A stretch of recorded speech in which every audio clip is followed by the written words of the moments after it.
Media,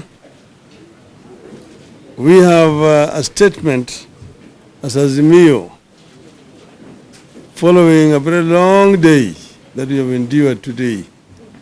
And this statement is going to be read on our behalf by Madam Martha Wangari Karua. We begin. Yesterday we made our final pronouncement regarding the protests that have taken place today. We said the protests would be peaceful and in strict conformity with our constitution.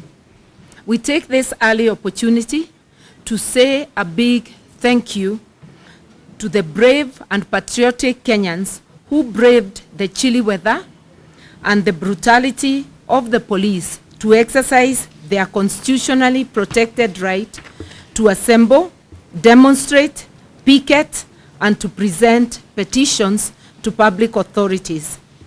We encourage those who showed up and those who are yet to make up their minds that this is a fight for timeless values of freedom, justice, and democracy, dignity, and accountability. We had hoped that given the constitutional protection that our protests enjoy, the illegitimate Kenya Kwanza regime would let Kenyans express their opinion and fight for the country they love so much. That was never to be. Instead, at the break of dawn, police got stationed in all parts of Nairobi metropolis and the city center to prevent us from proceeding with our peaceful protests as we had planned. And it was not only the police who were unleashed. As we had earlier warned, hooligans hired by the Kenya Kwanza illegitimate regime were unleashed to cause mayhem and destroy property and blame it on our peaceful protests. These hooligans, who we are aware were acting under the command of one Rigathi Gachagua and Moses Kuria, were identified and recruited at a meeting in Thika a few days ago. They were then ferried to Nairobi last night.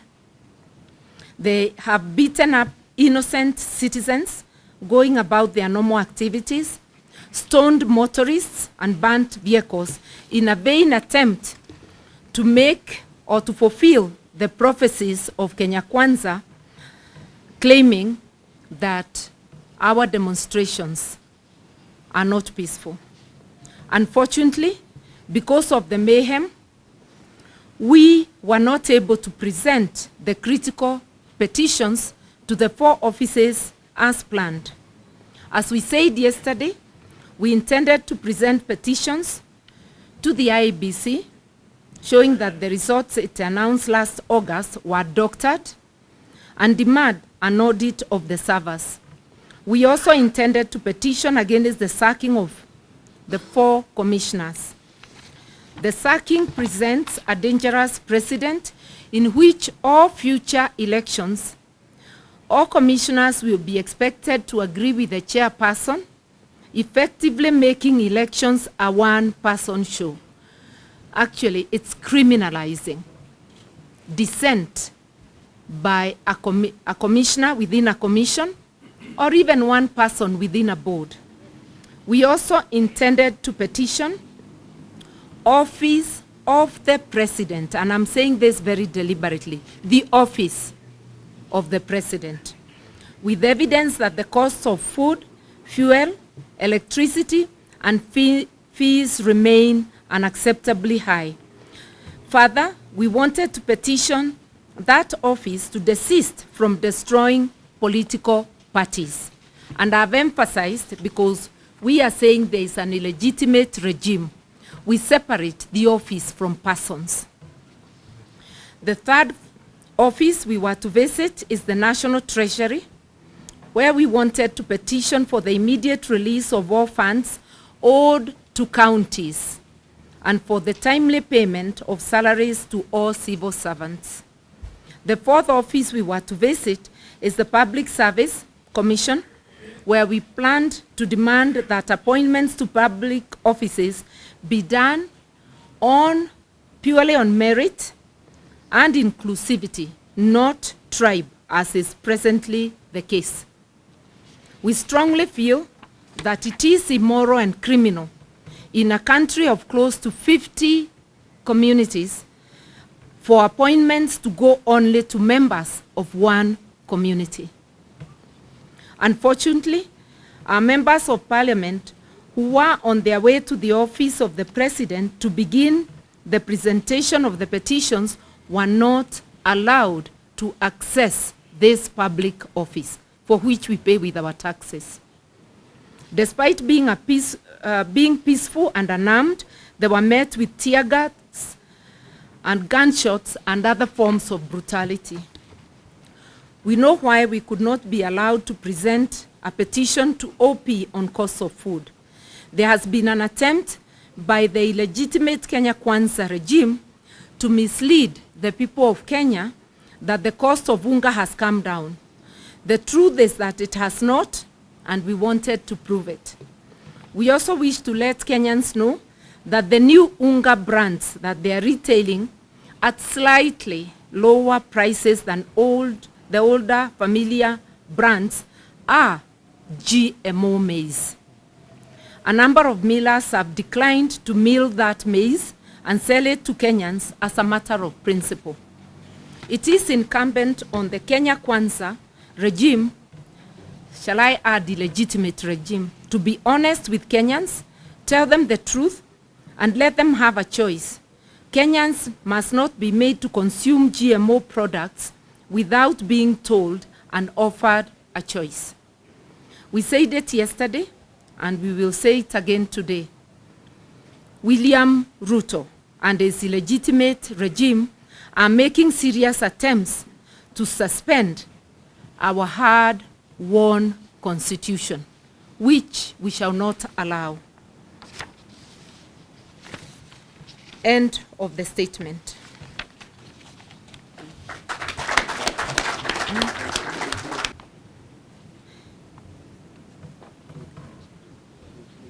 Instead of the free and democratic nation that the 2010 Constitution sought to bequeath Kenyans, Ruto is trying to reinvent a police state of the 1980s and the Kenya Special Branch, plainclothes officers and terror machine. Last night, Azimio leaders, including Prime Minister and our leader, the Right Honorable Raila Odinga, and former Vice President, Honorable Kalonzo Musyoka, had their security withdrawn. This is significant. This is significant because those two offices are guaranteed security by an act of parliament. It is not gratuitous. So this is illegal, and all members of parliament from Azimio who actively support this cause had also their security withdrawn. This is suspending the Constitution illegally, engaging in intimidation and blackmail. They are also setting stage for assassinations promised by Moses Kuria on his social media and on his public pronouncement. There is a slow but steady attempt to introduce martial law in Kenya. We know that Mr. Ruto, who Mr. Ruto is learning from, we will not allow it. We will resist. As a country, as a people, we have come too far to look back.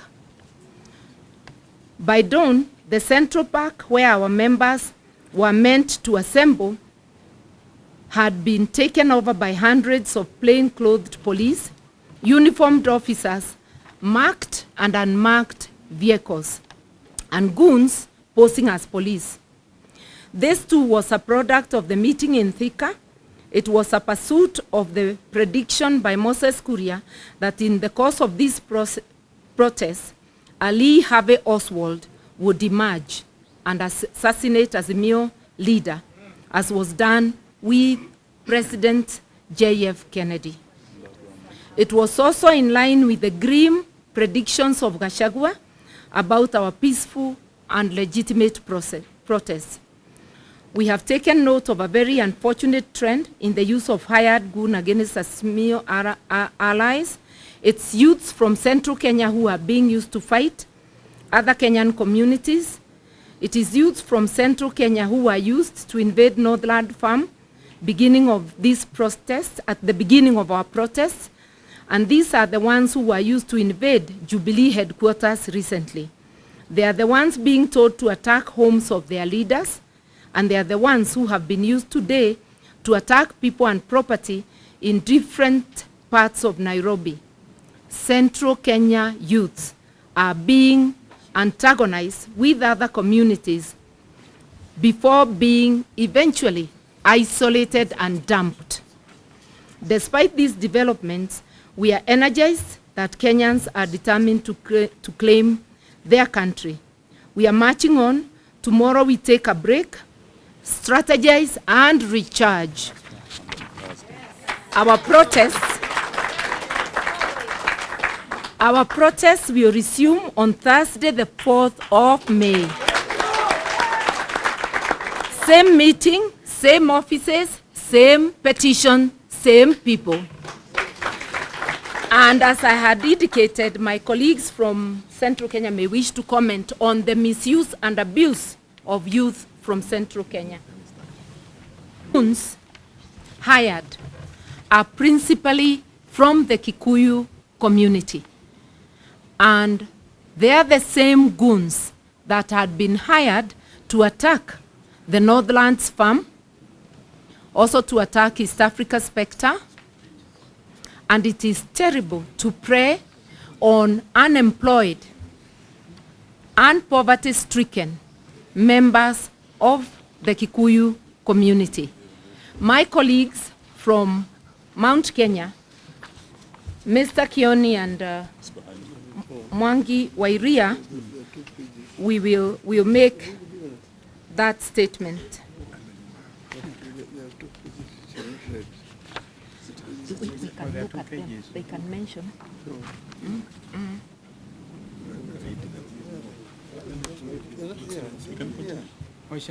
Yesterday, we made our final pronouncement regarding the protests that have taken place today. We said the protests would be peaceful and in strict compliance with our Constitution. We take this early opportunity to say a big thank you to the brave and patriotic Kenyans who braved the chilly weather and the brutality of the police to exercise their constitutionally protected right to assemble, to demonstrate, to picket, and present petitions to public authorities.